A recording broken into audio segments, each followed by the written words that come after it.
Vamos a empezar la clase de hoy.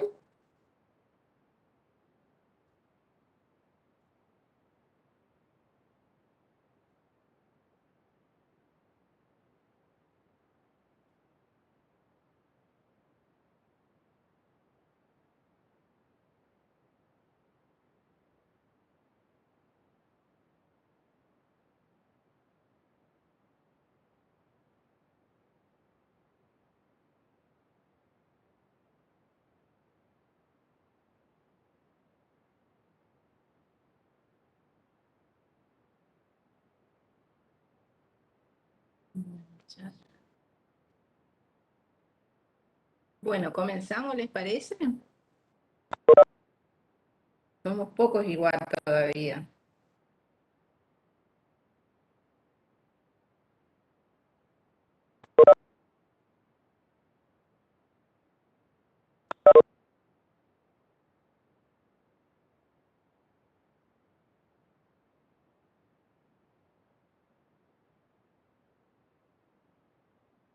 Bueno, vamos a empezar entonces.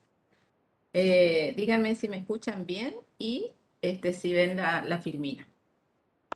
Comenzamos. ¿Me escuchan? Ya me dijeron.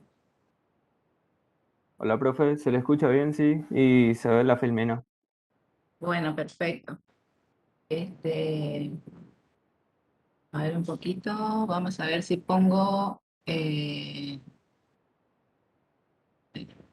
esto, transiciones, diseño, presentación de diapositiva. Bueno, ahí mejor, ¿no?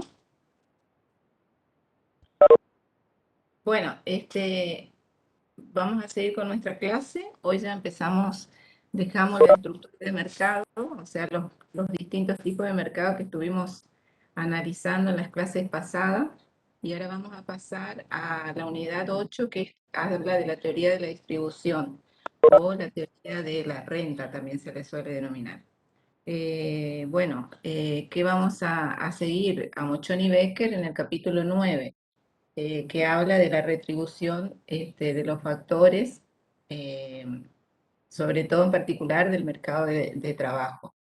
Entonces vamos a estar analizando algunos puntos que están especificados en este capítulo 9 de Mochoni Becker, y obviamente que esta es una guía para una profundización de estos temas en los otros autores que tenemos como referencia en la bibliografía específica del programa.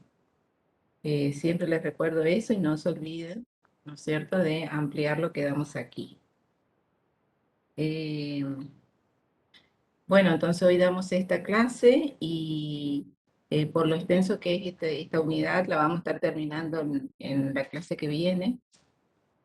Y van el jueves, ¿no? Van a tener la clase práctica con el profesor Glinka, con Alejandro. Así que, bueno, así vamos a seguir avanzando. Y recuerda entonces que el parcial va a ser el día 24, no el 22 como estaba previsto.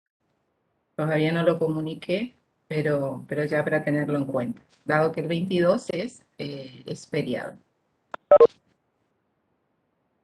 Bueno, ¿en qué consiste esta teoría de la distribución? ¿Qué puntos, qué temas vamos a dejar? Bueno, vamos a ver los principios generales de cómo se determina la retribución de los factores productivos, por qué decimos siempre que la demanda de los factores es una demanda derivada. Vamos a analizar por qué.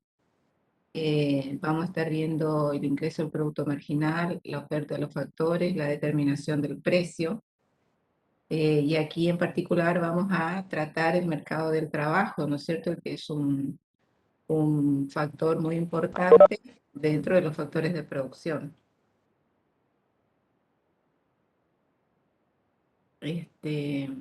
Estaremos hablando también del mercado de trabajo, aparte de los del mercado de trabajo, haciendo referencia a los conceptos que tienen que ver con la población económicamente activa, con la desocupación, con los sindicatos, con las negociaciones colectivas. Y también vamos a hablar en particular de la teoría de la renta, vamos a hablar de lo que hace referencia al interés y al beneficio del empresario. Es decir, que tenemos varios temas que tratar aquí, así que vamos a avanzar un poco en esta clase y vamos a culminar los puntos que faltan en la próxima. Eh, bueno, cuando nosotros hablamos de la retribución de los factores productivos, hacemos referencia. Cuando analizamos nuestra propia situación, nuestra propia situación personal, resulta fácil comprobar que existe una relación estrecha entre el funcionamiento del mercado de trabajo y la distribución del ingreso. Nuestro nivel de ingreso siempre va a estar determinado por el puesto de trabajo que nosotros ocupamos y por las posibles retribuciones que obtengamos derivada de la posesión de otros factores como la tierra, los inmuebles, el capital financiero. Eh, es por ello que la importancia del tipo de estudio que realizamos, que tenemos, ¿no es cierto?, el tipo, la profesión, que podamos alcanzar las calificaciones que obtengamos y el empleo que logramos dentro de este mercado laboral, me va a permitir determinar, ¿no es cierto?, la posición o el lugar que cada persona va a ocupar en el mercado laboral. Obviamente que a nadie escapa que existen distintos niveles de ocupación, ¿no? Y que el salario, por ejemplo, de un ayudante de cocina o de un cocinero en un hotel de una ciudad no va a tener la misma remuneración ni el mismo nivel de ocupación que un gerente que se encuentre trabajando en un hotel que sea de una cadena internacional, ¿no es cierto? Una cadena internacional de hoteles. No va a ser la misma retribución, sino que va a depender de una serie de factores, como lo que venía comentando, desde la propia este, capacitación profesional que tenga cada uno, la experiencia, y en función a eso va a ocupar un puesto dentro del mercado laboral. Y entonces esa ocupación de ese lugar que ocupa en el mercado va a depender, ¿no es cierto?, de una serie de factores, entre ellos de estos que estaba comentando. En los capítulos, o sea, digamos, en las clases anteriores, en las reuniones anteriores que tuvimos, estuvimos hablando de diversos temas, como por ejemplo, estuvimos analizando y estudiando los capítulos que hacen referencia a los mercados de productos, en los cuales se determina a través de ese análisis de mercado producto qué debe producirse. También hemos analizado y hemos visto que las empresas lo que tratan de hacer es elegir la mejor tecnología, la tecnología más idónea y más apropiada para producir el producto con el cual va a participar en el mercado, tratando, ¿no es cierto?, de minimizar los costos de producción. Y entonces allí determina, ¿no es cierto?, cómo debe producirse. Bueno, ahora en esta unidad, en este capítulo nuevo que vamos a comenzar a analizar ahora, lo que vamos a hacer es un análisis del para quién, ¿no es cierto? Es decir, de cómo se forman los ingresos que perciben las personas que trabajan, y no solamente las personas que trabajan, sino los otros factores productivos. Y por ello, entonces, lo que tenemos que hacer es estudiar el funcionamiento de los mercados de factores productivos tradicionales, como son la tierra, el trabajo, el capital, que son los tres típicos, digamos, tradicionales, los factores productivos tradicionales, tierra, trabajo y capital.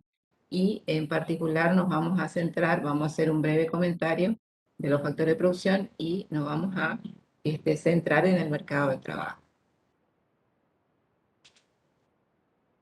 Bueno. Em,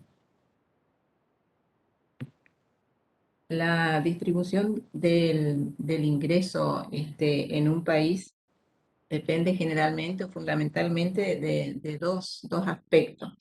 Uno que hace a las diferencias salariales, como estuvimos comentando recién, y otro hace referencia al reparto de la riqueza.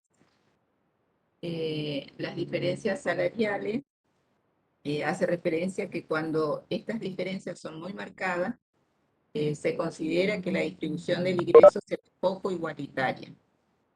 Y en cuanto al reparto de la riqueza, cuanto menor sea el porcentaje de la población que tiene acceso a la riqueza de un país, mayor será la diferencia de ingresos dentro de una sociedad. Entonces, allí, ¿no es cierto? Los, digamos, los dos aspectos fundamentales que hay que tener en cuenta cuando se está hablando de la distribución del ingreso, la diferencia salarial y cómo se reparte la riqueza. Los servicios que prestan los factores productivos, que hacíamos referencia recién, trabajo, capital y tierra, y toda, o sea, no solamente estos tres en forma particular y todo otro elemento material de producción, se incorpora a los bienes económicos que se van a producir en forma de valor agregado en los procesos productivos. En este sentido, los factores productivos tienen una determinada retribución. Por ejemplo, el trabajo hace referencia a su retribución al salario o al sueldo. El capital hace referencia al interés y la tierra hace referencia a la renta. Eh, el, el valor agregado, que recién estaba hablando, tenemos que considerar que es la diferencia entre el valor de los bienes producidos y el costo de las materias primas y de otros bienes intermedios que se utilizan para producirlo. Es decir, que lo que se agrega, digamos, el producto final, tengo que tener en cuenta cuáles son los costos de los factores productivos y de otros bienes intermedios que se utilizan en ese proceso productivo para el producto final, y la diferencia entre ambos es el valor agregado de esa producción. Sabemos que la economía de mercado obedece siempre a un principio básico de la distribución, eh, según el cual los propietarios de los factores productivos tienen que tener una retribución. Recién hablamos de que cada uno tiene una retribución distinta. Este principio es un principio básico que asocia estrechamente la producción con la distribución de la riqueza, ya que lo que está haciendo es identificando dos caras de una misma moneda. La remuneración a los propietarios de los factores productivos constituye el ingreso de los propietarios de los factores productivos, que son tierra, trabajo y capital, y se determina según la contribución que hace, ¿no es cierto?, esos factores productivos al producto final. En clases, así al principio de las clases, cuando comenzamos a ver una de las primeras unidades, vimos cómo funcionaba la economía de mercado. Vimos cómo los mercados de los factores estaban conectados con los mercados de los bienes y servicios. ¿Se acuerdan que habíamos visto el flujo simple, el flujo circular de la renta, el flujo simple? ¿No es cierto? Y se observaba que por un lado estaban los mercados factores productivos y por otro lado los mercados de bienes y servicios. Dada una determinada distribución de la riqueza, los ingresos de cada una de las economías domésticas dependerá de la cantidad de recursos que posea, ¿sí?, esa economía doméstica, esa unidad familiar, de la fracción de estos que vendan en el mercado, o sea, de los factores productivos que pueden ofrecer y de los precios que tengan esos factores de producción en el mercado. Y en este sentido, es preciso hacer una diferenciación entre lo que es la riqueza de un país y el ingreso de un país. Eh, en lo que hace a la riqueza de un país, es, hacemos referencia cuando hablamos de la riqueza de un país al valor neto de sus activos físicos y financieros. Y cuando hablamos del ingreso de un país, hacemos referencia al ingreso total que reciben los propietarios de los factores productivos de la economía. La distribución del ingreso de un país entre los distintos agentes económicos que actúan en el mercado no solo se da el resultado de las rentas que obtienen por su actividad, que obtienen libremente eh, a través de los distintos factores productivos, sino que también se verá fuertemente influido por la acción que va a realizar o a concretar el sector público en este mercado. La acción del sector público está relacionado con los impuestos y con las transferencias, ¿no es cierto?, efectuadas por este sector. Es decir, que es una cuestión que ahora lo vamos a analizar. Entonces, en la economía de mercado, la retribución de los factores productivos se determina en los mercados respectivos, ¿sí? Siendo el del trabajo el más importante. Y eso no, tenemos que tener en cuenta que de los factores productivos el más importante que vamos a observar es el del trabajo, porque tiene, ¿no es cierto?, su relación con esto que estamos comenzando a hablar, la teoría de la distribución. Y estos resultados se ven alterados, ¿no es cierto? Esta simple retribución de factores productivos que recién estuvimos diciendo, que hace referencia al mercado de factores con el mercado de bienes y servicios, ¿no es cierto? Donde las unidades familiares o las economías domésticas aportan los factores productivos al mercado para la obtención de los bienes y servicios que se van a producir necesarios para la satisfacción de las necesidades de la sociedad, ¿no es cierto?, va a tener un condimento más que es la intervención del Estado. Y esa intervención del Estado, como nos especifica aquí este breve concepto, lo va a hacer a través de los impuestos, de las transferencias y de las subvenciones. Bueno, eso es lo que tenemos que ir observando a ver cómo es esa intervención del Estado. Bueno, recién yo hablaba cuando estuvimos analizando observando cuáles son los conceptos incluidos en esta unidad, hablamos de la demanda de trabajo como una demanda derivada. Los consumidores demandan bienes finales, por ejemplo, una semana de vacaciones por la utilidad directa o por la satisfacción que tomarse esa semana de vacaciones le reporta al consumidor. Una empresa, sin embargo, no paga por los factores productivos como la planta industrial que tiene alquilada donde desarrolla todo el proceso productivo para la obtención del bien final, porque no paga por los factores productivos porque le reporta satisfacción directa, como lo es, por ejemplo, ir semana de vacaciones a un consumidor, sino que lo contrata, el empresario lo contrata de cara a la producción y pensando en los ingresos que va a obtener a través de la elaboración de esa producción o de la prestación del servicio. O sea que cuando la empresa alquila una planta industrial, lo hace porque la necesita para poder desarrollar la actividad y ofrecer su servicio a sus clientes. Por ello, por esta situación de que no obtiene o no ocupa factores productivos simplemente para una satisfacción directa, para una utilidad directa, la utilidad directa que aporta la obtención de esos factores productivos, sino porque piensa que a través de ello, ¿no es cierto?, va a poder realizar, concretar, ejecutar una actividad o ofrecer un servicio a sus clientes. Por eso se dice que la demanda de factores es una demanda derivada de los bienes y servicios en cuya producción interviene. ¿Esto qué significa? Que no existirá demanda de factores productivos si la sociedad no demanda el bien final que va a producir esa empresa, esa industria.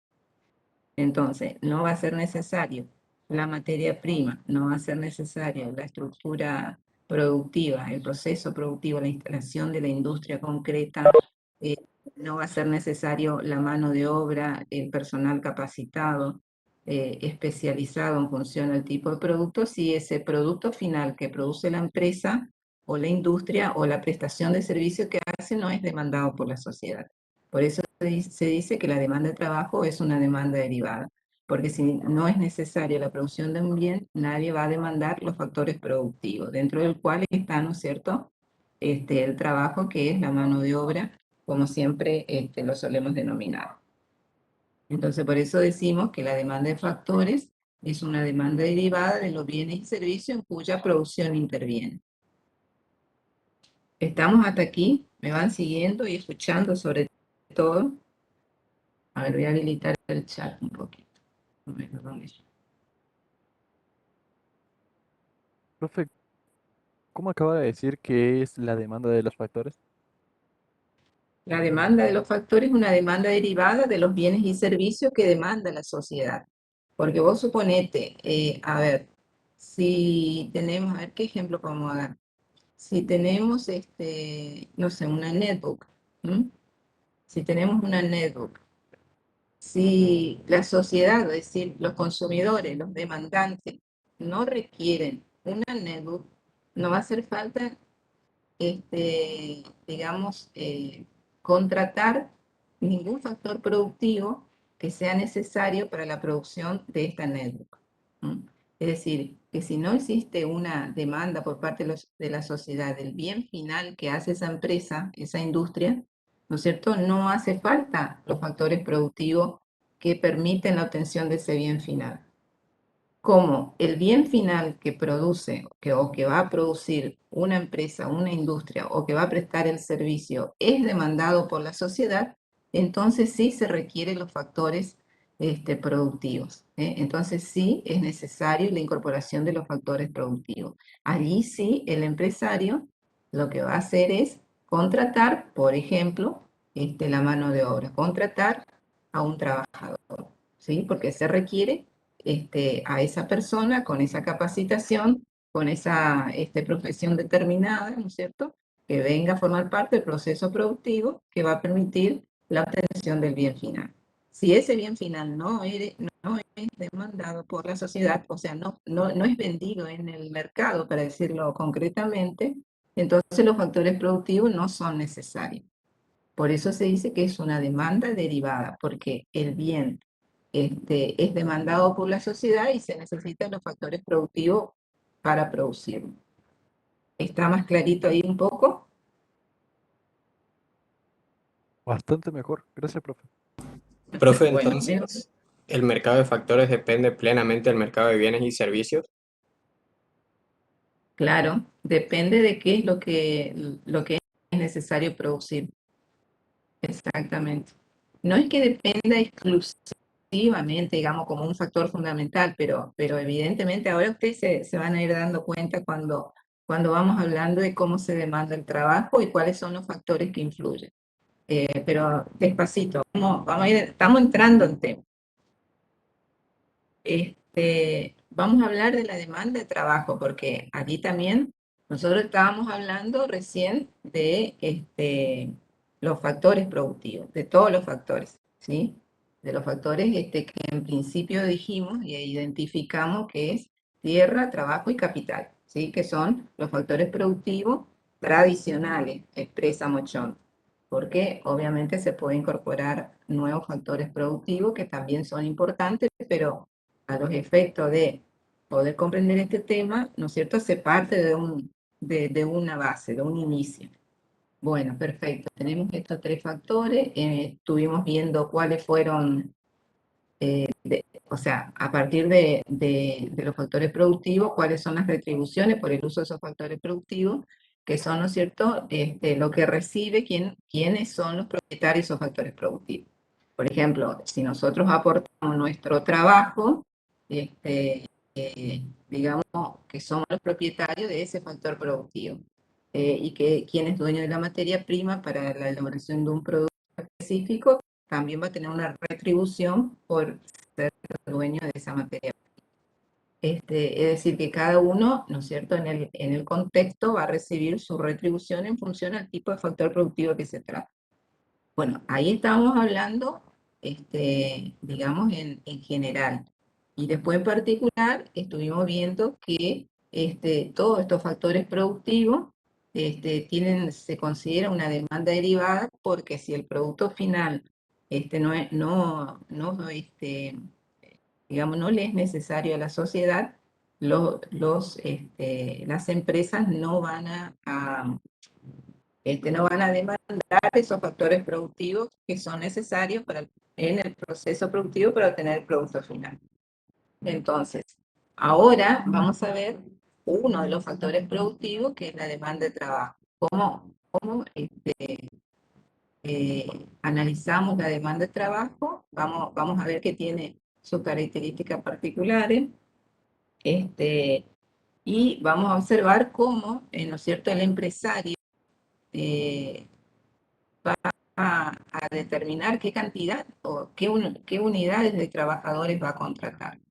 Porque tampoco es, ¿no es cierto?, contratar en cantidades innecesarias, es decir, o no la cantidad suficiente. Se te va a tener que tener un punto en donde va a poder establecer su óptimo, ¿no es cierto?, su punto de equilibrio en cuanto a la contratación de trabajadores, a la cantidad de trabajadores contratados.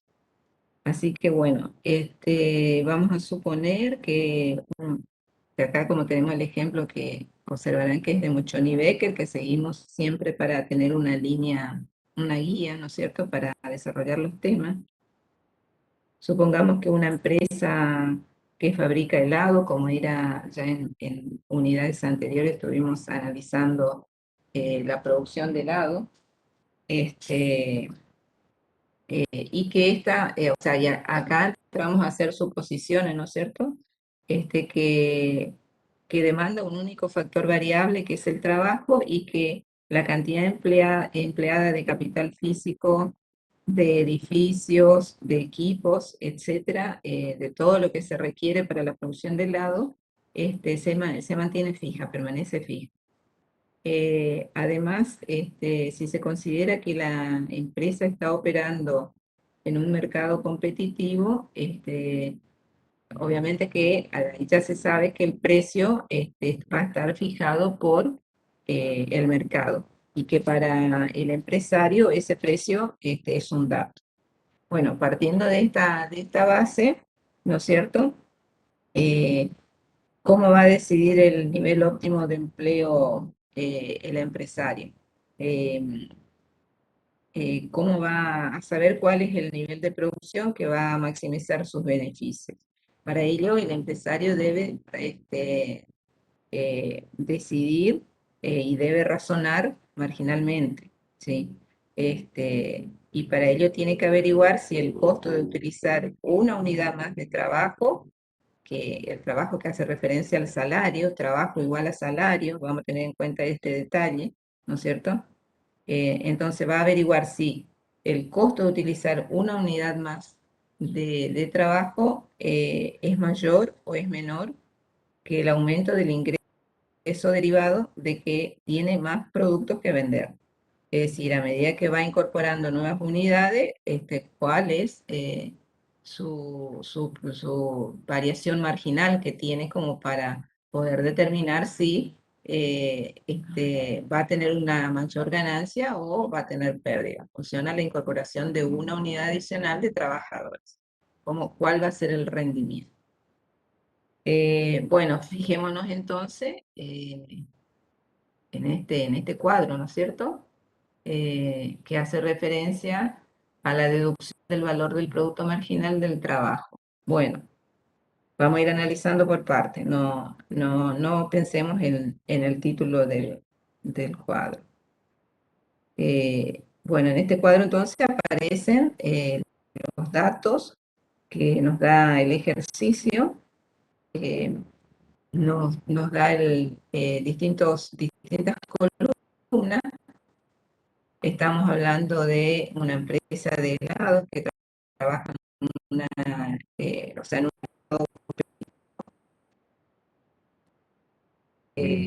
tenemos el número de trabajadores contratados, donde el trabajo lo representamos con L, y el producto total de kilo de helado, la producción total, nos da como dato, producto marginal, el producto marginal del kilo de helado, o sea que es la diferencia entre la variación entre la cantidad, la producción total, dividido el número de, o sea, la cantidad de trabajadores, ¿no es cierto? La variación de los trabajadores que están trabajando aquí en la producción de estos helados. Entonces, sería el incremento de la producción total sería 120, a ver dónde está, 120 menos 100 dividido 11 menos 10, que son los números de trabajadores contratados. Sería 1, ¿no? Y acá sería 20, o sea, 20 dividido 1, o simplemente 120 dividido 100, porque acá siempre varía en 1, ¿cierto? Por más que dividamos, igual nos va a dar el mismo valor. Nos da 20, ¿no? Acá tenemos que el precio del kilo del helado es de 10 para todos los niveles de producción, por cuanto estamos en un mercado de competencia perfecto. Bueno, allí tenemos entonces las columnas que, como puede observarse acá, comenzamos con una cantidad de trabajadores contratados de 10 unidades de trabajadores contratados. Y a partir de allí, ¿no es cierto?, se comienza a analizar cuál es su rendimiento al ir incorporando un trabajador más. Bueno, nosotros estuvimos hablando que en la columna 4, tenemos el precio del helado y que como observamos que es el mismo precio, que como dijimos, que partimos de un supuesto que era un mercado competitivo, tenemos, ¿no es cierto?, un precio fijo. Y obviamente que si estamos en un mercado competitivo, el precio también, como dijimos, viene dado por el mercado. Entonces, el ingreso que obtiene la empresa por la venta del producto marginal derivado de emplear un trabajador adicional es el resultado de multiplicar el producto marginal por el precio del producto. Y a ese resultado se denomina valor del producto marginal o ingreso del producto marginal. Y está representado aquí en esta columna 5, ¿sí? Yo tengo que multiplicar para obtener el valor del producto marginal del trabajo, el valor del producto marginal del trabajo, ¿no es cierto? Tengo que multiplicar el producto marginal por el precio, ¿sí? Por el precio del helado en este caso. Y aquí tenemos los resultados. Bueno, entonces, el valor del producto marginal de un factor, que en nuestro caso es el trabajo, ¿no es cierto?, se define como el ingreso adicional que obtendría una empresa competitiva utilizando una unidad adicional de factor y se calcula multiplicando el producto marginal por el precio del producto, que es lo que está representado aquí en esta columna 5. Bien. Ahora, si el precio del producto es de 10 pesos por unidad, que está reflejado en la cuarta columna, el valor del producto marginal generado por cada trabajador será el que figura en la columna quinta, ¿no es cierto? El valor de la productividad marginal del trabajador. Para determinar la cantidad óptima de trabajo que debe contratar la empresa, pensemos que si bien el valor del producto marginal muestra cuánto aumenta el ingreso al contratar a un trabajador adicional, esta contratación también se añade ese valor, el valor del salario al costo, ¿no es cierto? No nos tenemos que olvidar de ese detalle. Entonces, el resultado neto sobre el beneficio de la empresa competitiva de la contratación de un trabajador más será igual al valor del producto marginal menos el salario. O sea, sería el valor del producto marginal menos el salario, que sería la variación de los beneficios que está reflejado en la columna 7. Bueno, ahora, la curva de demanda del factor trabajo será la que representa el valor del producto marginal del trabajo. O sea, cuando yo represento gráficamente, lo que voy a representar como curva de demanda va a ser el valor que está en esta columna número 5, valor del producto marginal del trabajo. ¿Y por qué esto? Bueno, porque dado el costo de una unidad de factor del trabajo, que en este caso lo representamos con el salario y el valor del salario es 50, como lo tenemos representado aquí, la demanda de dicho factor se llevará hasta el extremo, ¿no es cierto? Hasta aquella unidad en que genere un producto marginal cuyo valor sea igual al salario que se paga por ella. Es decir, en ese caso yo voy a ir incorporando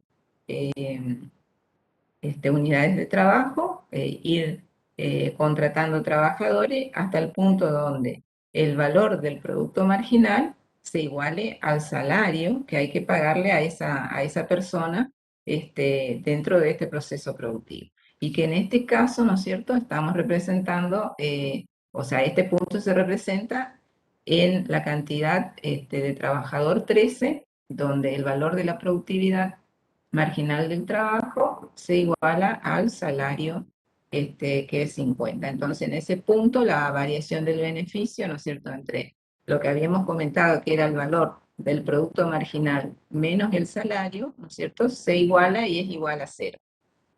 Allí, ¿no es cierto?, entonces sería el punto hasta el cual esta empresa, esta industria que está fabricando helado, está produciendo kilos de helado para la venta, no va a contratar más trabajadores.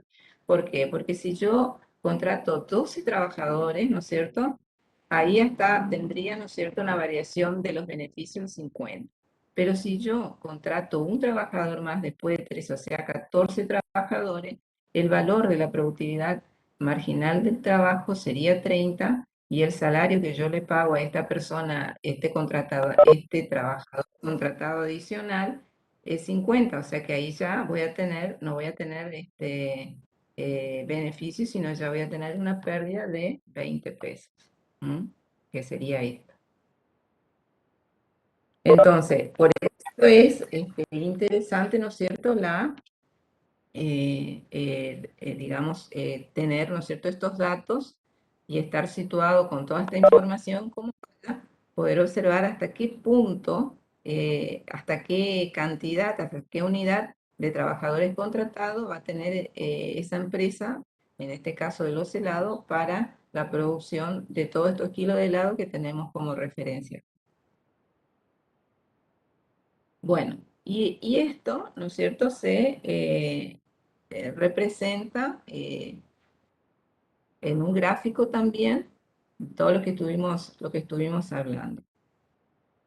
Bueno, por un lado, en un par de cartesiano vamos a representar la cantidad de trabajo contratado y en el eje de las Y el trabajo y el valor de la productividad marginal del trabajo. Entonces, ahí habíamos tomado como dato que el valor del salario en un mercado competitivo era 50, entonces su situación, ¿no es cierto?, vendría a ser de esta forma, ¿no? Ese sería el salario que, digamos, sería la oferta de trabajo. Habíamos dicho que el valor del producto marginal del trabajo, ¿no es cierto?, era el que me estaba representando la demanda de trabajo, que cuando se iguala a 50, entonces ahí tengo la cantidad de trabajo contratado en equilibrio, ¿no es cierto?, y el precio del salario sigue siendo 50 porque, digamos, ese es el valor en el mercado competitivo.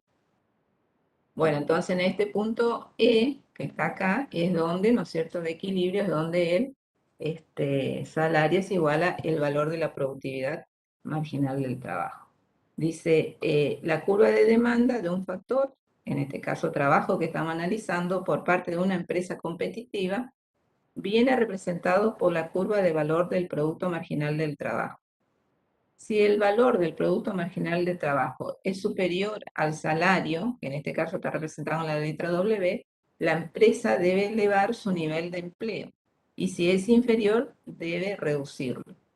El nivel de empleo óptimo es aquel en que W es igual, o sea, que el salario es igual al valor del producto marginal del trabajo.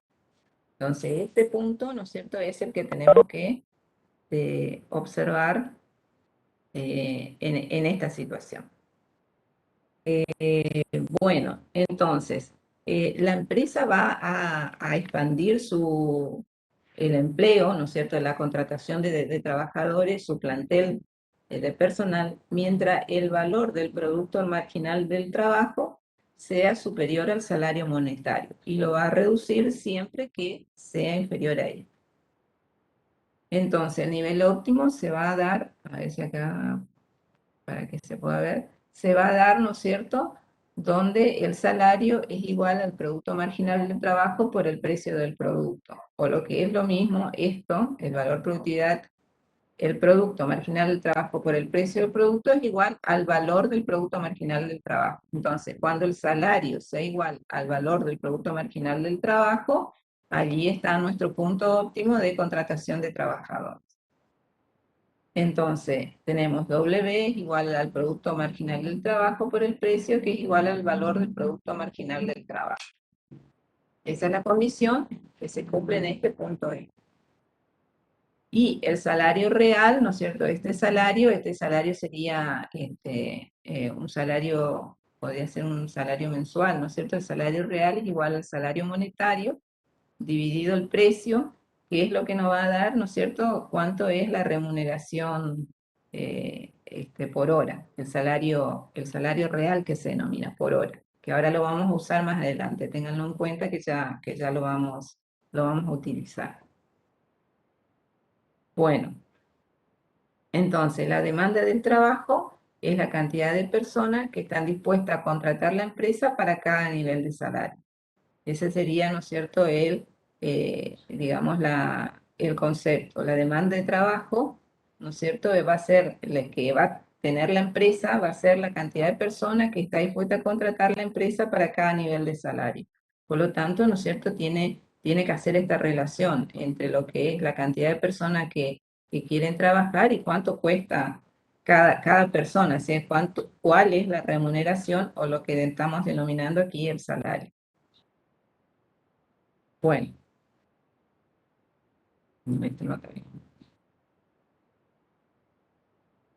¿estamos hasta aquí? ¿Me van siguiendo? ¿Están allí o se han ido? Escucho muy cargado, ¿eh? A ver, Profe, había acá me dice, mencionado que cuando está por encima del punto de equilibrio, estará teniendo...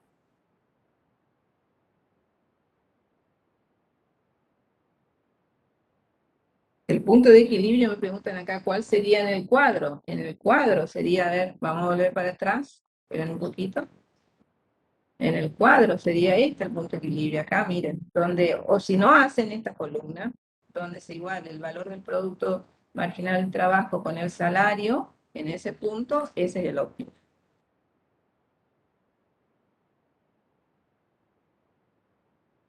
¿Y por qué no contrata, por qué, o sea, digamos, yo siempre tengo que tratar de lograr maximizar mi beneficio, entonces, si yo contrato más de 13, ya voy a tener pérdida, no, la variación de mi beneficio ya van a ser pérdida. Y si tengo 12 unidades de trabajadores, o sea, 12 personas trabajando, allí todavía me está dando una variación de los beneficios 50, puedo incorporar uno más. Y allí llego a este punto, ¿no es cierto?, que es el punto de equilibrio. Yo tengo que llegar a ese punto de equilibrio porque sé que allí, ¿no es cierto?, está el punto óptimo de la cantidad de personal contratado que tengo que tener. Personal contratado es una expresión que se usa aquí para explicar nada más. Bueno, a ver, seguimos entonces. Bueno,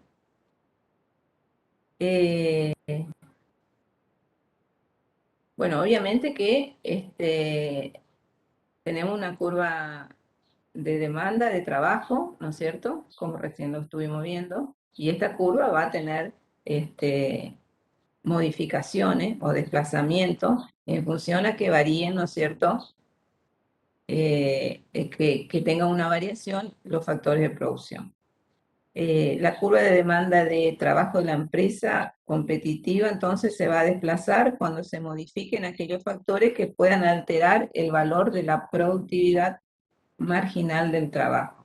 Y estos factores, a que hace referencia a este concepto, son básicamente dos, que hace referencia al cambio en el precio del producto y al cambio en la tecnología.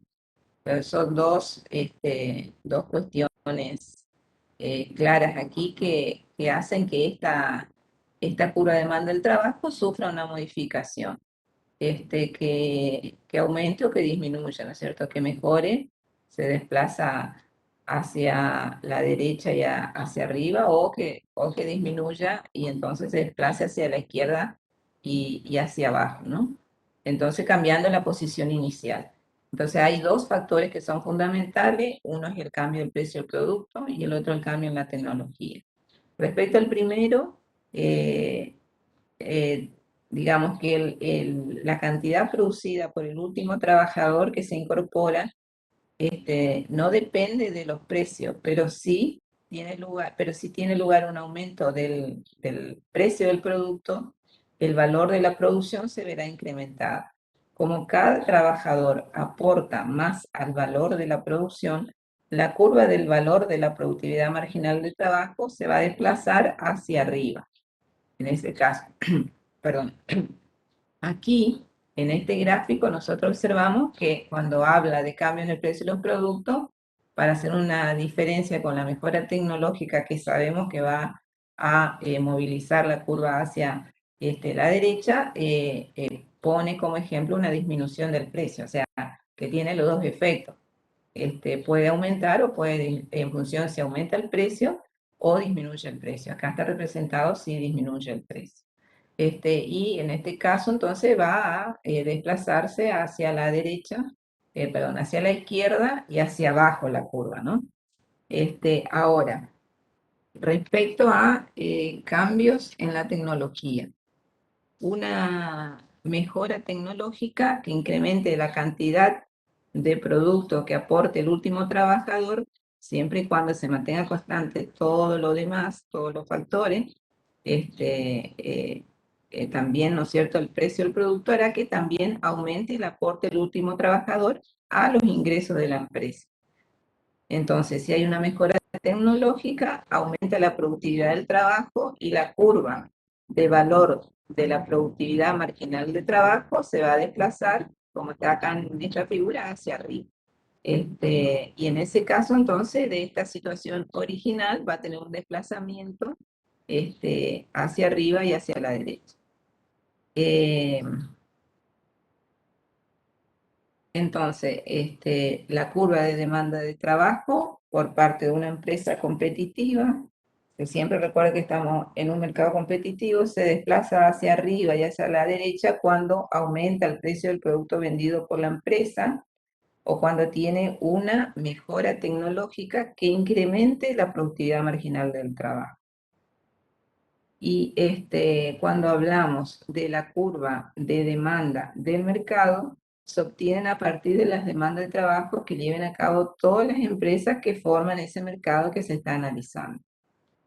Entonces, lo mismo que en situaciones que estudiamos anteriormente, ¿no es cierto?, en que la curva de demanda del mercado, en este caso de trabajo, es la suma de las demandas de trabajo de cada una de las empresas que forman parte del mercado. Bueno, vamos avanzando.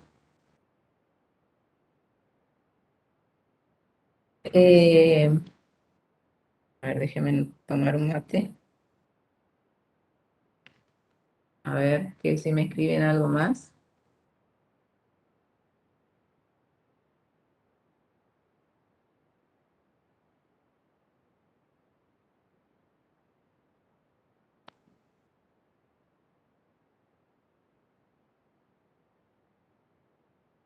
Profe, Bueno, seguimos entonces. Sí, ¿por qué había mencionado que un cambio en la tecnología también hace disminuir o aumentar la curva? a ver, recordamos que antes cuando había una mejora tecnológica, ¿no es cierto?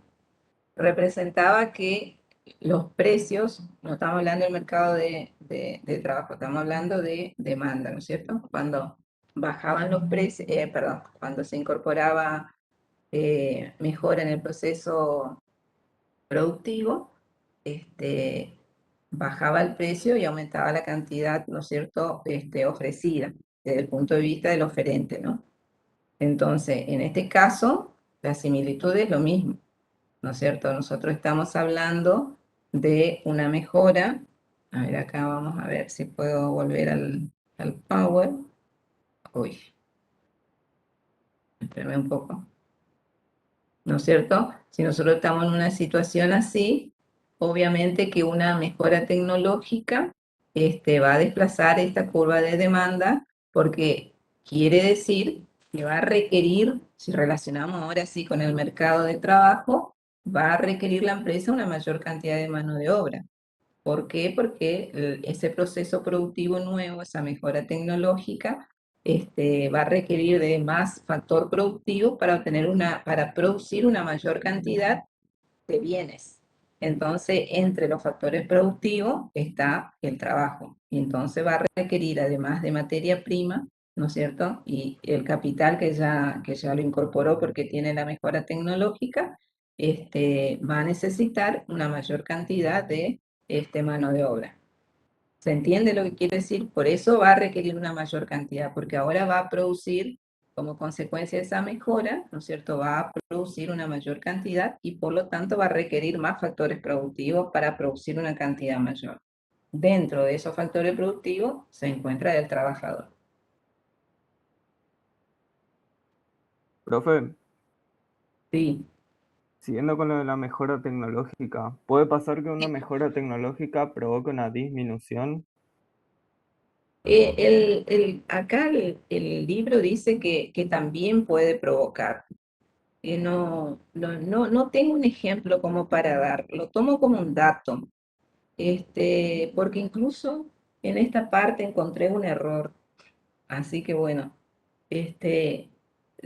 para mí una mejora tecnológica va a requerir de mayor factor productivo. Lo que puede significar que descienda a lo mejor desde el punto de vista del mercado en que está actuando esa empresa, esa industria, del producto que se produce, del bien que se produce, que no mejore su sistema, su proceso productivo, que no incorpore tecnología. Entonces va a quedar estancado en ese sistema.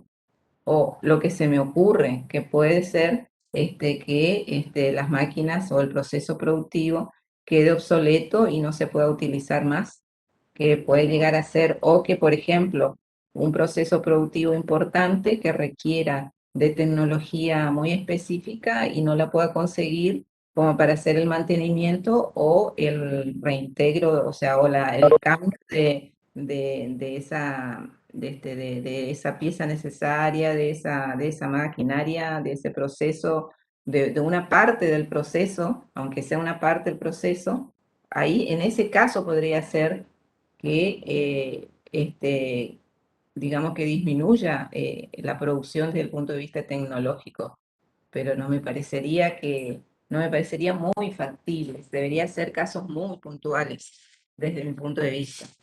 Así que yo opinaría que siempre es la incorporación o la mejora de la tecnología que va a desplazar, ¿no es cierto?, la demanda de trabajo hacia la derecha y hacia arriba, permitiendo, ¿no es cierto?, que se aumente la cantidad de unidades de trabajo que son requeridos para la producción de ese bien. Claro, yo lo pensé por ahí desde alguna automatización de un proceso que termina llevando a la necesidad de una menor cantidad de unidades de trabajo. No sé si estaría bien pensarlo así. También allí coincido con vos, sí, sí, podría ser como que se pierde mano de obra, ¿no? Por la incorporación de una mejora tecnológica. Claro, como que En una ese caso, máquina reemplaza al ser humano. reemplaza al hombre, sí, sí.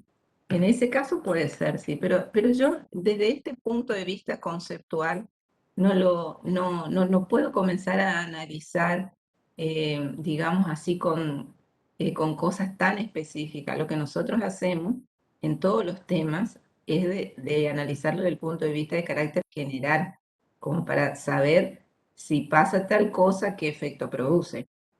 Que eso es lo que estamos viendo. Una mejora tecnológica va a desplazar la curva de demanda del trabajo hacia la derecha, entonces se va a requerir. Entonces, desde ese punto de vista lo estamos analizando. Por ahí cuestiones tan particulares, me parece que no, ya acá como, digamos, como para introducirnos en el tema no daría lugar, ¿no es cierto? Pero coincido con vos con esta apreciación tuya que decís que la máquina reemplaza al hombre y ahí sí, ¿no es cierto?, va a disminuir o sea, que ahí va a ser la misma situación que la disminución del precio que está en el gráfico. En lugar de ir hacia la derecha, la curva se va a desplazar hacia la izquierda, ¿cierto? Y se va a requerir una menor cantidad. Digamos, el texto especifica también que se puede mejorar la tecnología o no, pero simplemente lo menciona, no da ninguna especificación determinada al respecto. Pero tenemos que actuar en función a este razonamiento, ¿no es cierto? Tu aporte es muy bueno porque también da lugar, ¿no es cierto?, a explicar un poquito más determinadas situaciones. Pero debemos siempre manejarnos con este concepto, por eso es importante el concepto de carácter general. Ok, ¿Estamos profe, de acuerdo muchas ahí? gracias. Gracias por el aporte. Bueno, seguimos entonces. A ver, ¿dónde estamos? En la otra filmina, ¿no? Bueno, la demanda de varios factores productivos. Nosotros cuando estuvimos hablando de producción, como que vamos haciendo referencia y rescatando conceptos de unidades anteriores y de clases que ya hemos dado, ¿no? La función de producción especifica o refleja que existe un gran número de combinaciones, o sea, un gran número o distintas maneras de combinar los factores productivos para producir una misma cantidad de un bien determinado, ¿no? El problema entonces está o consiste en cómo la empresa que va a producir ese bien va a determinar cuáles van a ser las combinaciones que va a realizar. Siempre que en esta combinación que elija el empresario tienda, ¿no es cierto?, o va a tender seguramente a minimizar los costos con el objetivo, a través de esa minimización de costos, de alcanzar la eficiencia económica.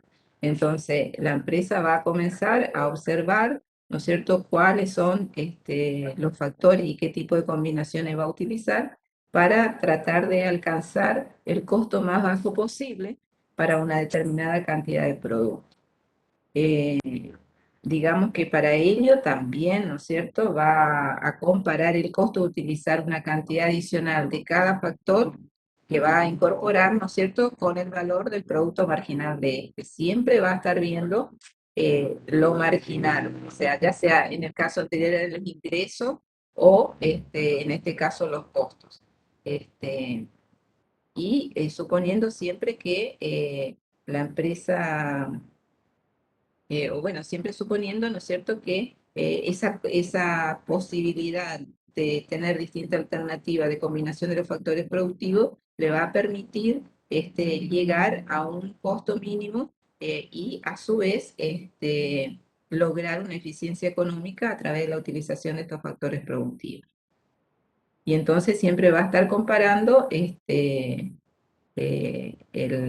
costo, ¿no es cierto?, de utilizar una cantidad adicional de cada factor con el valor del producto marginal de ese bien. Supongamos ahora que seguimos, ¿no es cierto?, obviamente en la empresa competitiva se utiliza solamente dos factores productivos, ¿sí?, el trabajo y el capital. Entonces, en esta situación, la empresa va a maximizar los beneficios, contratando cada factor hasta el punto en que el valor del producto marginal es igual al costo de contratarlo. Es lo que dije recién, ¿no es cierto? En las distintas alternativas que tiene, siempre va a estar haciendo esta comparación, ¿no es cierto?, de lograr el punto en el que el valor del producto marginal es igual al costo, ¿no es cierto?, de contratar, en este caso que estamos hablando de los otros factores productivos que no hacen el trabajo, el capital y el capital y el trabajo, sí. Seguimos hablando del trabajo, porque eran los dos factores productivos que íbamos a utilizar, que recién dije, trabajo y capital. Bueno, ¿y cómo se obtiene esta combinación? O sea, ¿cómo decimos cuál es el punto, ¿no es cierto?, de igualación o aquel punto que le beneficia al empresario. Bueno, tenemos que hacer, tener una tabla con todos los valores que nos proveen de la empresa, y ir controlando cuál es el resultado del producto marginal del trabajo por el precio del producto, que tiene que ser igual al precio del trabajo, igual al salario, o el producto marginal del capital por el precio del producto, que tiene que ser igual al precio del capital, que es igual al interés. Es decir, lo mismo que habíamos visto al principio. Y en esta situación, una empresa, es decir, que lo que hago es, estoy identificando el producto marginal del factor por el precio del producto y que tiene que ser igual al valor de ese factor. Por ejemplo, el producto marginal del capital por el precio del producto que se produce tiene que ser igual al precio del capital, que es el interés. ¿No es cierto? Tengo que lograr, igual que en el otro caso era el producto marginal del trabajo por el precio del producto, que tiene que ser igual, que eso sería el precio del trabajo y que tiene que ser igual al salario que se le paga por ese trabajo. Y en este sentido, entonces, una empresa va a maximizar los beneficios contratando factores de producción mientras el valor del producto marginal sea superior al costo adicional ligado siempre a su contratación. Es decir, que continuamos utilizando el mismo concepto que estuvimos hablando y viendo en la primera parte de la FIMINA. Bueno, ¿qué más podemos ver? La oferta de trabajo. Bueno, una cuestión interesante. La oferta de trabajo.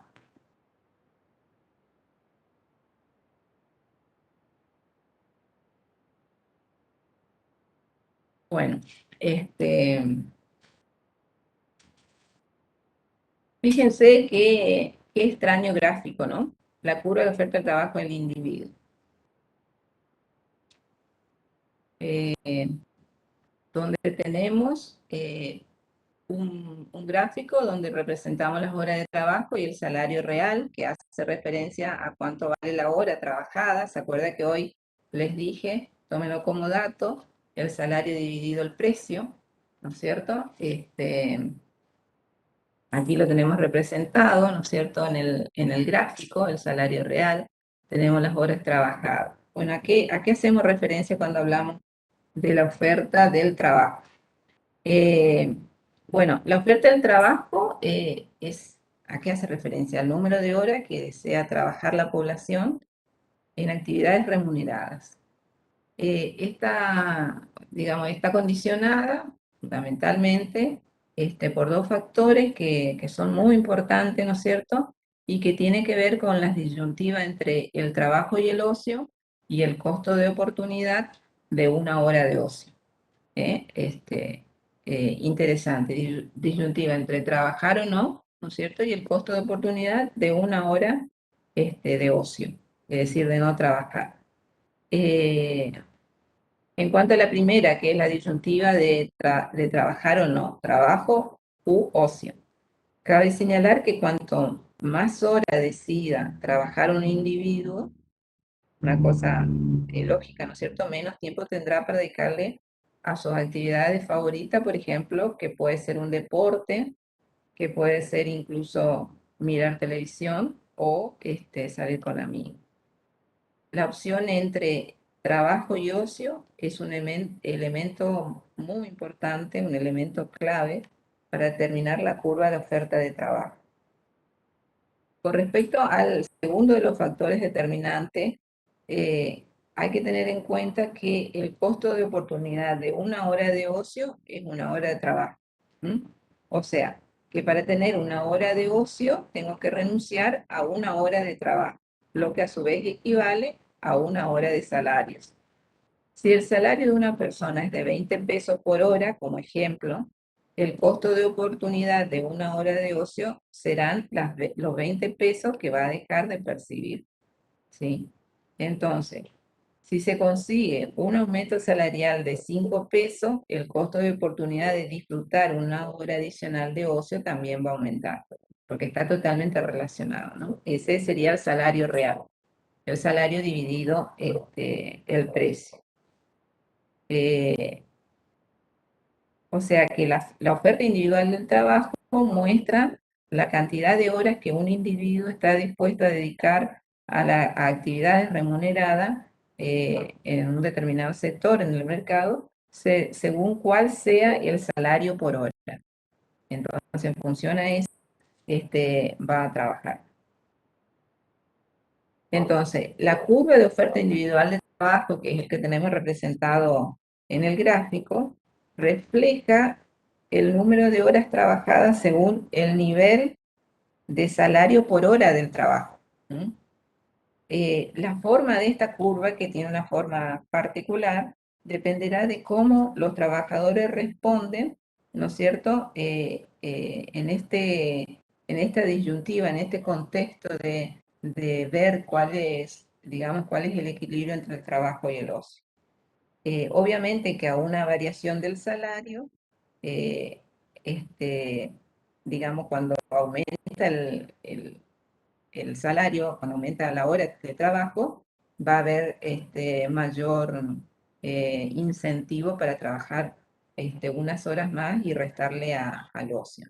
Entonces, en esa situación es cuando estamos dentro del gráfico, ¿no es cierto?, en esta parte de la pendiente, como denominamos, positiva, de esta curva positiva, ¿no?, que comienza con un bajo salario por hora y con pocas horas de trabajo, y a medida que va aumentando el salario real, ¿no es cierto?, va aumentando también las horas de trabajo, la cantidad de horas trabajadas, hasta llegar a un punto donde ya, digamos que comienza la disyuntiva de ver cuánto horas trabajo y cuántas horas dedico al ocio, ¿no? Y allí tengo representado la curva de ofertas ya dependiente negativa, ¿no? Que en lugar de ir ascendiendo ya tiene la forma totalmente contraria. Entonces, en ese nivel, ¿no es cierto?, el salario es alto, ¿sí?, pero la cantidad de horas ya de trabajo se va reduciendo. Entonces, acá tenemos menos horas de trabajo y ya el salario real es más alto. Bueno. Obviamente que, digamos, si nos ponemos a pensar, realmente refleja una situación que se puede, digamos, extrapolar o observar en el contexto actual, ¿no es cierto? Si una persona tiene mayores ingresos, podrá tener una mayor opción también para gastos de ocio. Bueno, vamos a analizar un poquito esta pendiente de curva de oferta, con un poquitito más de detalle. Entonces, la curva de oferta individual del trabajo, entonces va a mostrar una relación existente entre el número de horas de trabajo ofrecida por el individuo y el salario por hora. Suponiendo siempre que todos los demás factores que inciden sobre la cantidad ofrecida de trabajo van a permanecer constantes. Siempre tenemos que tener en cuenta determinados supuestos. Bueno, entonces lo representado ahí en el gráfico. Supongamos el caso de un trabajador al que acaban de ofrecerle un salario por hora más alto y que tiene la libertad para elegir cuánto tiempo va a trabajar. Para tomar su decisión, tiene que tener en cuenta o se va a ver presionado, ¿no es cierto? Por lo cual va a tener que decidir por dos fuerzas. Uno hace referencia al efecto sustitución, ¿sí? Y otro al efecto ingreso. Respecto al efecto sustitución de ocio por trabajo, que hace que trabaje más, pues cada hora de trabajo, ¿no es cierto? Porque ha aumentado el precio de la hora de trabajo, entonces, pues cada hora de trabajo está mejor pagada y el ocio le cuesta más en forma de ingresos perdidos, ¿cierto? A medida que aumenta mi salario, la hora de ocio también, la hora de ocio, que es igual a la pérdida o al no ingreso de salario, ¿no es cierto? Se va a mover en la misma proporción. Y un efecto ingreso, ahora le es posible, ¿no es cierto?, consumir una mayor cantidad de bienes, entre ellos el ocio, ya que ha aumentado su ingreso real, es decir, que tiene dos posibilidades. Sustituir el ocio por el trabajo, que era la primera disyuntiva, o el famoso costo de oportunidad de una hora de ocio. Pero en ese caso tiene que tener en cuenta que también como aumenta el monto del salario real, va a aumentar también el valor de pérdida por esa hora más de ocio que se va a tomar. Bueno, ambos efectos, como observamos en el gráfico, actúan en dos direcciones opuestas y a veces no es posible conocer a priori el resultado neto de esta situación. Algunos autores suelen señalar que a corto plazo y a niveles salariales bajos, ¿no es cierto? Si los valores de las remuneraciones aumentan, la cantidad de horas de trabajo ofertada por el individuo también va a aumentar, ¿no es cierto? Pero a largo plazo, este, y bueno, y en ese caso, hasta ese punto, cuando va aumentando la cantidad de horas de trabajar por el aumento del salario, la curva va a tener una pendiente positiva, como era la que estuvimos comentando a grandes rasgos recién, ¿no? Va a ir aumentando, va a tener una pendiente positiva a medida que va aumentando el salario real. Bueno, pero en un determinado nivel del salario real, el resultado puede ser opuesto. Cuando crece mucho el salario, se reduce la cantidad trabajada por el individuo, con lo cual la curva de oferta del individuo pasa a tener una pendiente negativa, que estamos aquí entonces en el tramo, aquí es lo máximo, la máxima hora que va a trabajar el individuo y con una remuneración importante, pero ya después comienza a descender la cantidad de horas trabajadas a medida que aumenta el salario y tiene una pendiente negativa.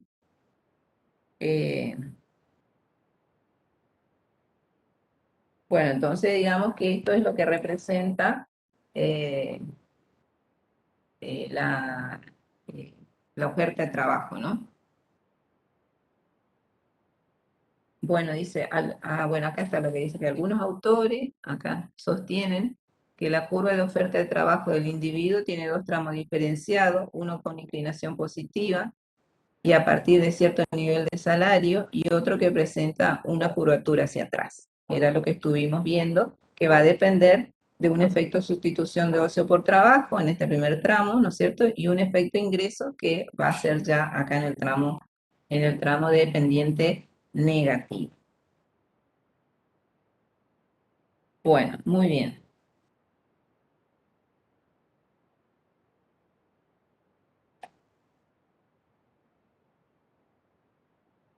Bueno, y la curva de oferta de trabajo es simplemente como la curva de oferta, la curva de oferta en general, ¿no es cierto? La curva de oferta del trabajo en mercado representa para cada nivel de precio el número total de personas dispuestas a trabajar en un determinado sector.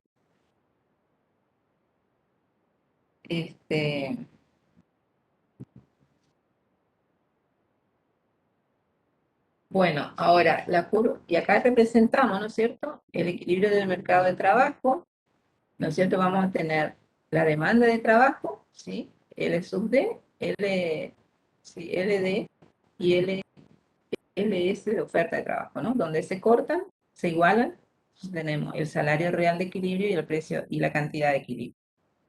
Entonces el nivel de empleo del equilibrio, L sub E, y el salario real de equilibrio, W, se determina mediante la intersección de la curva de oferta de trabajo de la economía, L sub S, no es con índice S, y la curva de demanda de trabajo LT. Bueno, ahora, la curva de oferta de trabajo de mercado puede desplazarse, ¿no es cierto?, cuando cambian los gustos o actitudes de los individuos que lo forman, cuando se altera el número de trabajadores, por ejemplo, puede haber una emigración o inmigración, y cuando cambia el salario de otros mercados de trabajo, ¿sí? Entonces se pasan a otra actividad, a otro tipo de actividad. Bueno, para estudiar la oferta de trabajo, siempre es preciso tener en cuenta determinadas características. Es preciso analizar, en este caso, además de los salarios, otras variables como la tasa de actividad y los factores demográficos. La tasa de actividad hace referencia al porcentaje de un sector determinado de la población activa, y este porcentaje determinado de la población activa incluye a quienes están trabajando y a quienes están buscando empleo. Es decir, que incluye a ambos. La oferta de trabajo se ve afectada también por factores demográficos, como el caso de la tasa de natalidad, pero visto desde el punto de vista de un periodo importante, o sea, no a corto plazo, sino, digamos, a largo plazo, y los movimientos migratorios. Y acá tenemos que decir que, ahora ya vamos a analizar un poquito más estos dos factores, la curva de oferta de la economía en su conjunto es fuertemente inelástica o vertical y responde muy poco a las variaciones de los salarios reales, que también vamos a ver por qué. Aquí también dice que la retribución del trabajo y en general de cualquier factor productivo está determinado por la oferta y la demanda y equivale a su aporte marginal al valor de la producción. Siempre hay que tener en cuenta el valor, el aporte marginal al valor de la producción. Entonces, esto es lo que me está representando este punto de equilibrio, ¿no es cierto? Oferta de trabajo y demanda de trabajo para obtener la cantidad de trabajo y el salario, el valor del salario real de equilibrio. Y siempre teniendo en cuenta que ese punto equivale o se tiene en cuenta el aporte marginal al valor de la producción. Bueno, hablamos de algunos conceptos para tener en cuenta, ¿no? Acá tienen un link que pueden ingresar para poder visualizar y observar la encuesta permanente de hogares, que es una encuesta que la saca el INDEC trimestralmente, y a partir de ello se tienen, ¿no es cierto?, datos actualizados de lo que es la población económicamente activa en 31 conglomerados, es decir, en 31 lugares establecidos, donde se mide continuamente todo lo que hace referencia al mercado de trabajo.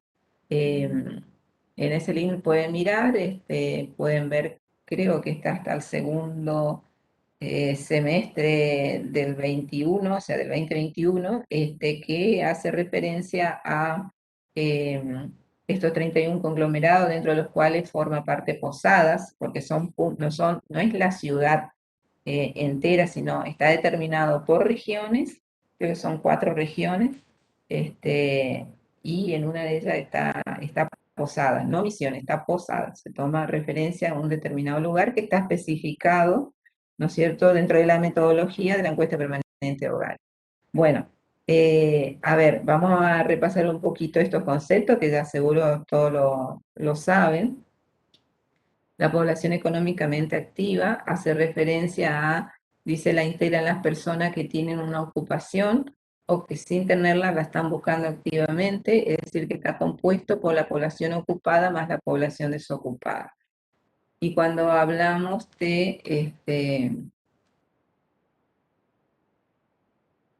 a ver, y cuando hablamos de, a ver si puedo sacar esto acá, no, de ocupado es la persona, un conjunto de personas que tiene por lo menos una ocupación, que digamos que ha trabajado en la semana anterior, del cual se está tomando como referencia la medición, y se ha trabajado por lo menos una hora en una actividad económica.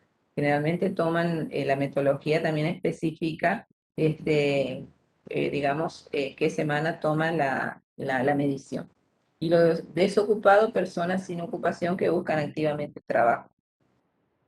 Los subocupados se refiere a la subocupación por insuficiencia de horas y comprende a todos los ocupados que trabajan menos de 35 horas semanales por causas involuntarias y que están dispuestos a trabajar más horas. Después está la población, esa es la población económicamente activa. Después está la población inactiva o no económicamente activa, ¿no es cierto? Es un conjunto de personas que no tiene trabajo ni lo busca activamente. Y estas se pueden dividir en inactivos marginales o inactivos típicos. Los marginales son los que no tienen trabajo pero que están dispuestos a trabajar, mientras que los inactivos típicos no están dispuestos a trabajar, directamente no quieren trabajar.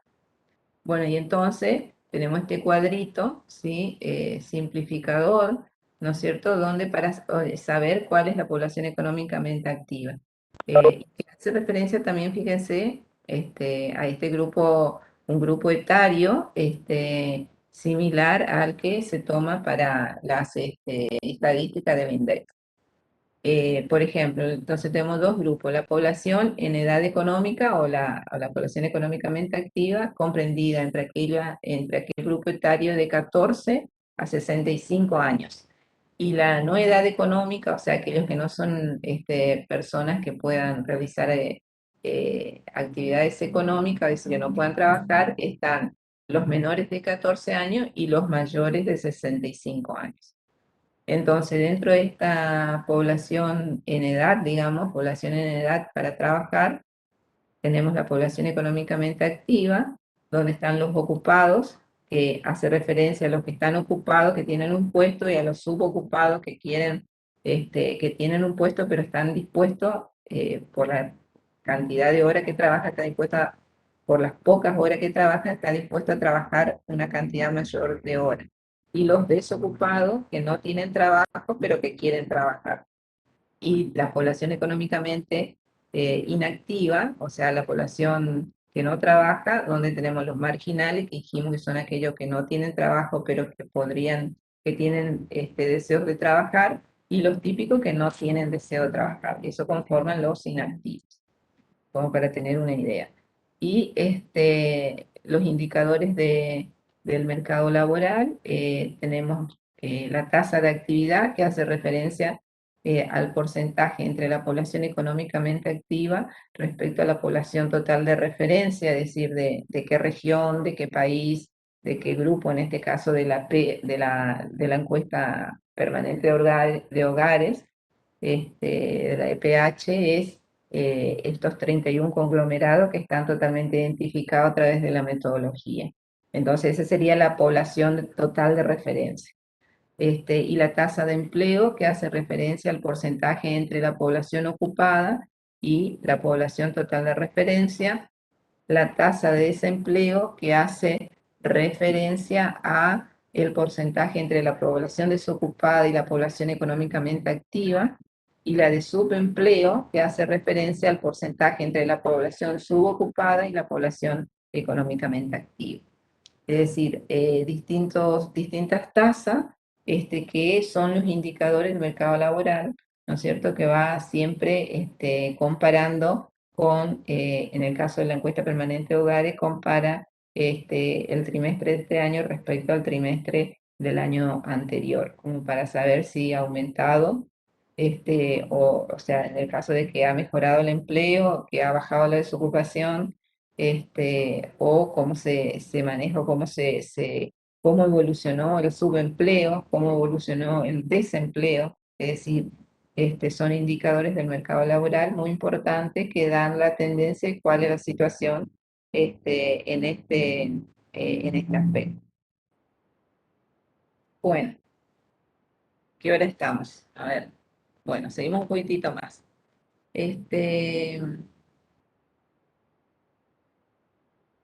Bueno, vamos a ver ahora los efectos que se producen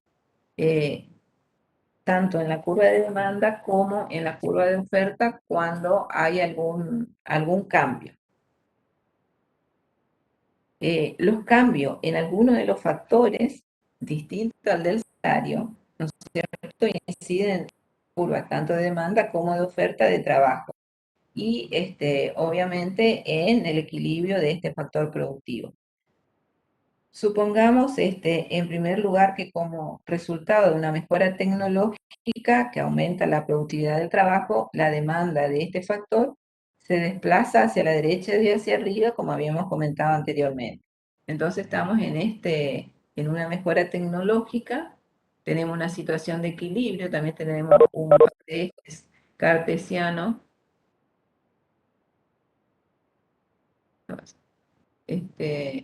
un par de ejes cartesianos, ¿no es cierto?, que donde represento la cantidad de trabajo y el salario, al igual que en el otro gráfico que vamos a analizar. Tengo una curva de demanda, una curva de oferta inicial, ¿no es cierto?, donde tenemos cantidad de equilibrio y salario real de equilibrio, ¿sí? Estamos allí y dice que se produce una mejora tecnológica, entonces dice que el equilibrio de mercado va a pasar de E sub 0, que está aquí, a E sub 1. Tanto el salario de equilibrio como el nivel de empleo de equilibrio van a experimentar un aumento. Un efecto similar sobre la curva de demanda de trabajo y sobre el equilibrio tendrá cuando haya una disminución del precio del producto que se vende. Del precio del producto que se vende en ese mercado. Si disminuye el precio del producto que se vende en el mercado, ¿qué va a pasar? Se va a reducir el valor del producto marginal del trabajo, ya que sin haberse alterado la productividad marginal del trabajo, ahora el último trabajador, la última unidad contratada de trabajador, aporta menos a los ingresos de la empresa. Entonces, la curva de demanda de trabajo se va a desplazar hacia abajo y hacia la izquierda. Y entonces va a haber, ¿no es cierto?, un ajuste en el equilibrio. Entonces, el equilibrio de la empresa, tanto el salario como la cantidad de trabajadores va a disminuir. Entonces, estaríamos en esta situación, ¿cierto? Estamos en una situación original, en un punto de equilibrio, ¿sí? Y después baja el precio, una disminución en el precio del mercado de trabajo, y entonces estamos en una situación de subúrbano. Y ahí tenemos un salario menor y una cantidad menor de trabajo. Eso en cuanto a la demanda. Lógicamente, también tenemos algunas, digamos, efectos en la curva de oferta.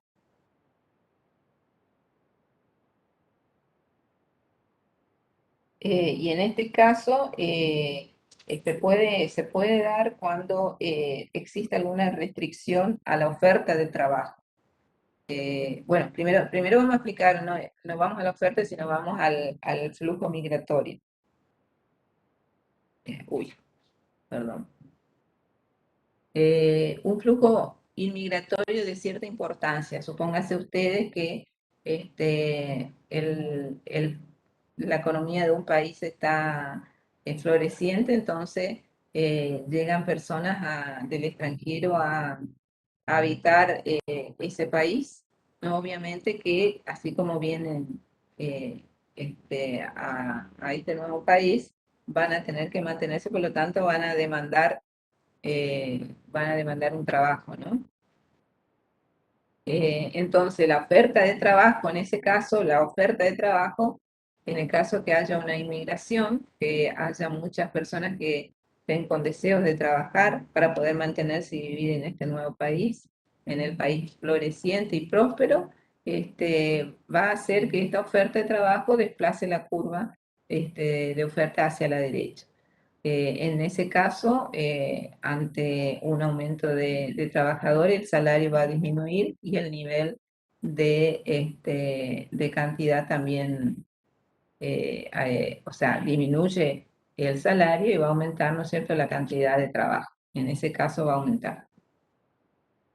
Y con respecto a una restricción de la oferta de trabajo, una restricción, ¿no es cierto?, a la oferta de trabajo, que puede ser, por ejemplo, si la legislación que hace referencia al trabajo establece una edad mínima para comenzar a trabajar, es el ejemplo que da Mochón, supongamos 18 años, que suba a 21, por ejemplo, para dar un ejemplo, ¿no? Es una restricción a la oferta de trabajo, es decir, van a haber una cantidad menor de personas que van a solicitar trabajo, entonces, en ese caso sí, hace que la curva se desplace hacia la izquierda. A ver acá, estamos en esta situación inicial, ¿no es cierto? Y hace que se desplace a la izquierda, donde el empleo se reduce, la cantidad de trabajo se reduce y el salario aumenta,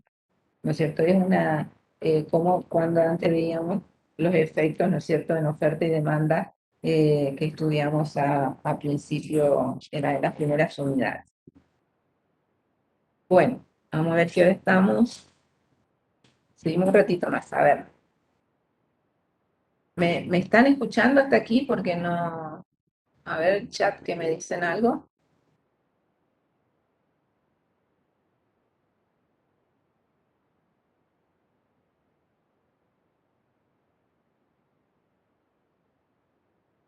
Bueno, seguimos entonces. ¿Están escuchando ustedes? Sí, sí, profe, se le escucha así. Ah, bueno. Una filmina más y ya vamos a ir cerrando. Bueno, perfecto. Bueno, nosotros al hablar hoy al principio de la clase estuvimos diciendo que también digamos, en este mercado del trabajo existen imperfecciones, rigideces e intervenciones de los poderes públicos, ¿no es cierto? Eh, este, Estuvimos diciendo que no solamente era el libre mercado, ¿no es cierto?, que establecía el punto de equilibrio, sino que también intervenía el Estado.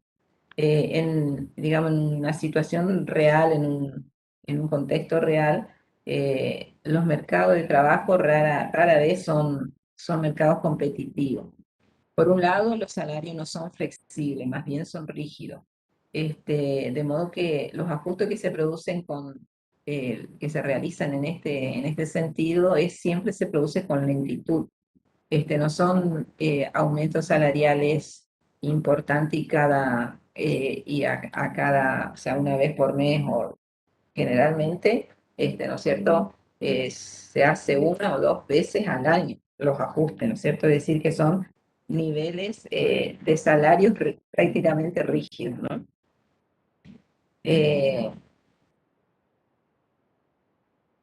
Además, existe poder de mercado por parte de los trabajadores o de las empresas cuando se asocian, hacen asociaciones, es decir, cuando conforman sindicatos. Entonces, como que tiene un cierto poder de mercado, ¿no es cierto?, como para influir e imponer determinadas condiciones. Y también la otra cuestión es que los poderes públicos intervienen en el mercado. Bueno, los mercados de trabajo generalmente se encuentran en posición de desequilibrio que están provocados por imperfecciones, por rigideces y por la intervención del poder público. Esas son digamos, las cuestiones que siempre, ¿no es cierto?, están actuando en este mercado del trabajo. Respecto a las imperfecciones provenientes del lado de la demanda y del lado de la oferta, como recién expliqué, tanto las empresas como los trabajadores, cuando se asocian en sindicato, pasan a tener un cierto poder de mercado para fijar el salario. Entonces, se alejan de la competencia perfecta, ¿no es cierto? Porque en ese caso, lo pueden fijar de una manera determinada. Además, el servicio que prestan los trabajadores no es en absoluto homogéneo porque las personas son diferentes, las actitudes entre ellos también lo es, como también lo es las distintas formaciones y capacitaciones que tiene cada uno de ellos, y esto hace que la prestación del servicio no sea homogénea. Estas clases de imperfecciones impide que el mercado de trabajo funcione como un mercado competitivo. Respecto a las rigideces y lentitud en las relaciones laborales, las empresas no deciden todos los días la cantidad de trabajo que van a contratar, sino que fijan una serie de puestos de trabajo en función a la actividad de que se trata, ¿no es cierto? Entonces tiene una cantidad determinada de puestos de trabajo, que serán ocupados por aquellos trabajadores que presten determinados servicios, es decir, que sean los servicios que necesita la empresa. Por otro lado, tanto el trabajador como la empresa, al establecer una relación laboral, al llegar a un acuerdo, le interesan otros elementos además del salario, ¿no? Por ejemplo, el trabajador se va a preocupar por temas tales como condiciones de trabajo, tipo de empresa, cuán lejos le queda de su casa, cómo es la formación educativa, el nivel educativo, la formación, la capacitación que tienen sus compañeros de trabajo. Y en cuanto al empresario o a la empresa le interesa las características de la persona que va a contratar, de cómo es su actitud respecto al trabajo, de cómo se ha integrado, de cómo ha asimilado la empresa, el individuo, es decir, si como se dice, entre comillas, si se ha puesto la camiseta de la empresa o no.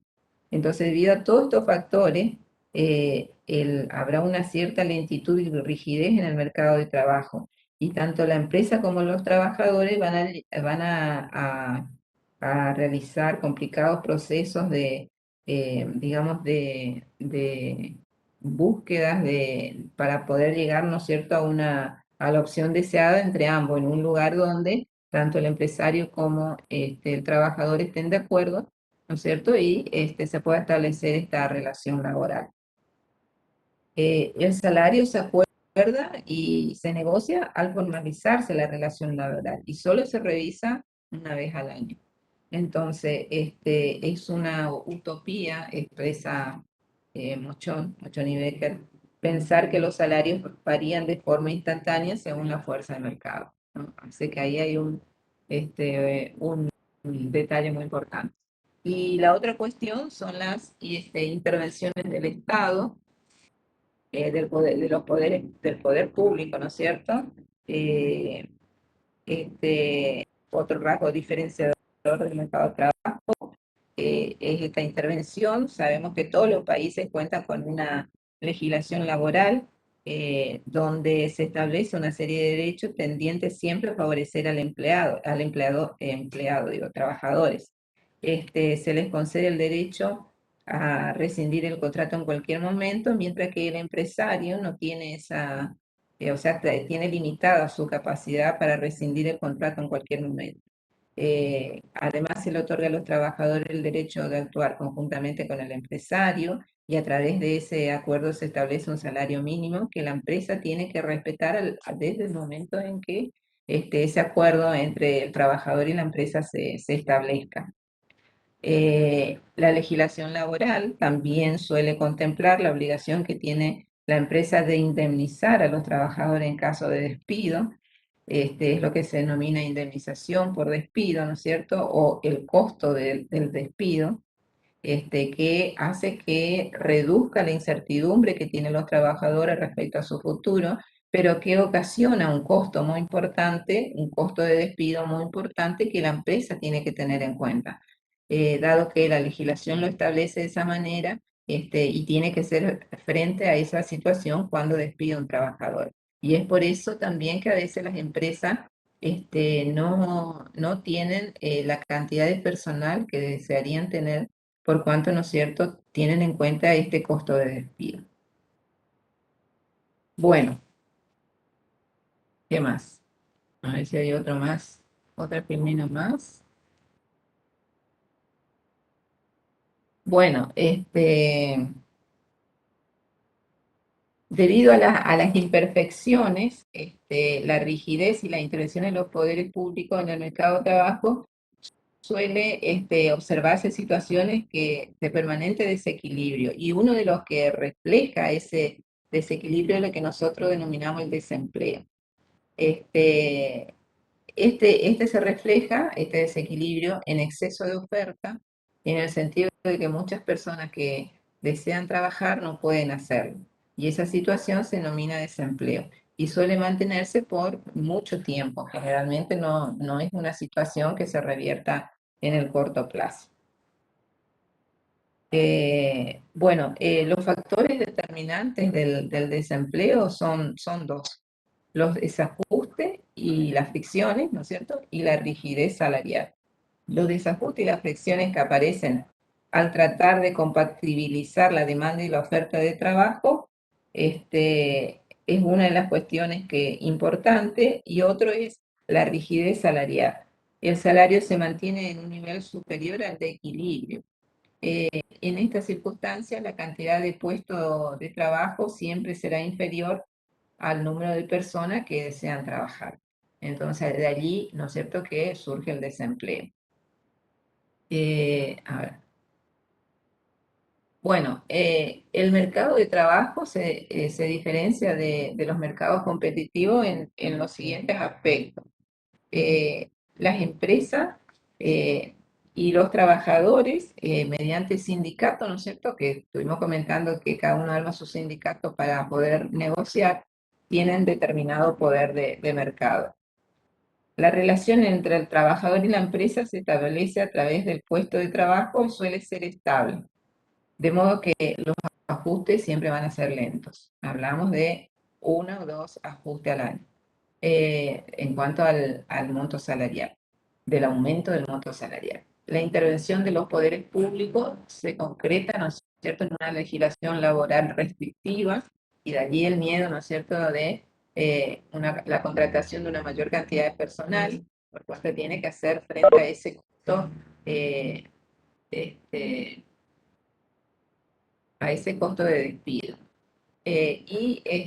Se observan situaciones permanentes de desequilibrio, o sea, desempleo, que fundamentalmente se puede deber a dos tipos de situaciones: a lo friccional, o motivado por la rigidez salarial.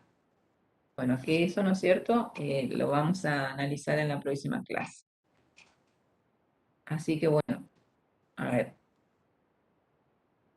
Hasta aquí entonces vamos a dar hoy, y la próxima clase continuaremos.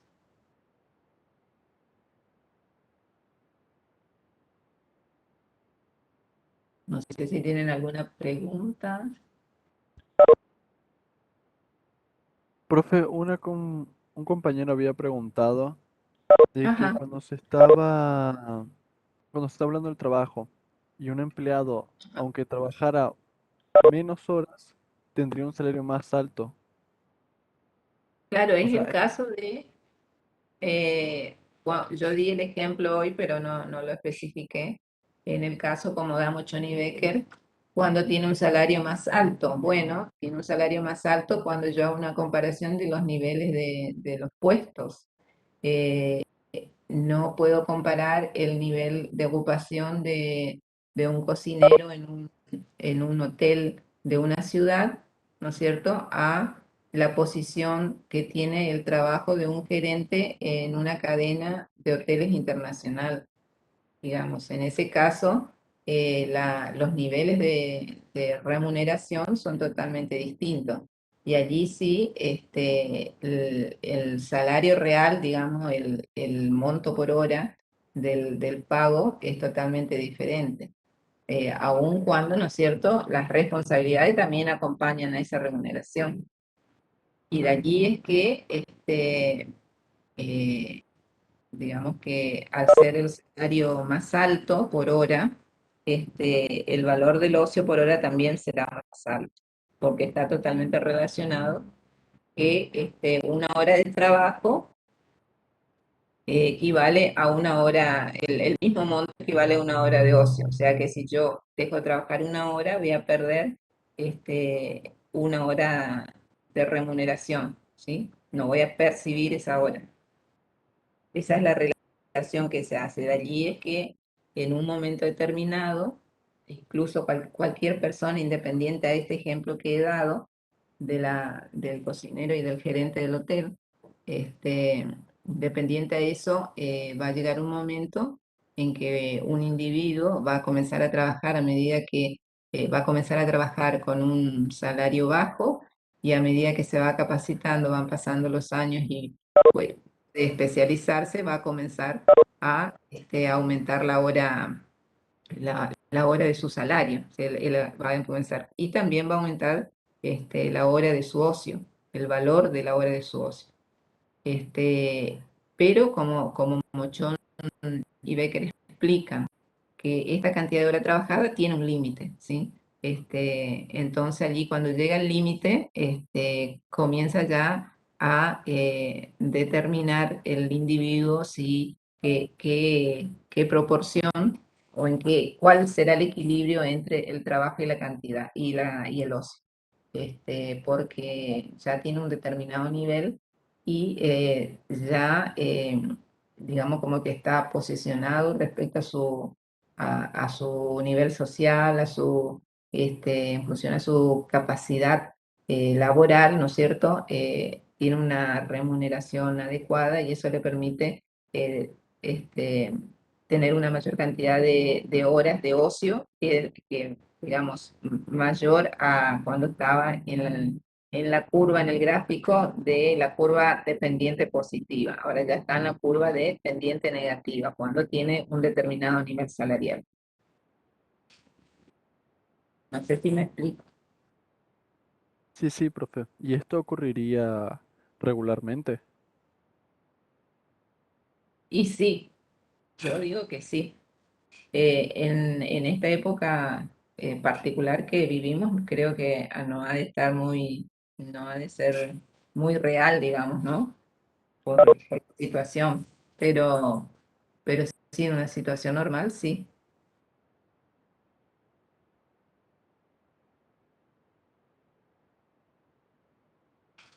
Gracias, profe. Bueno, gracias a ustedes. Nos estamos encontrando entonces. Ahora subo la filmina. Gracias, profe.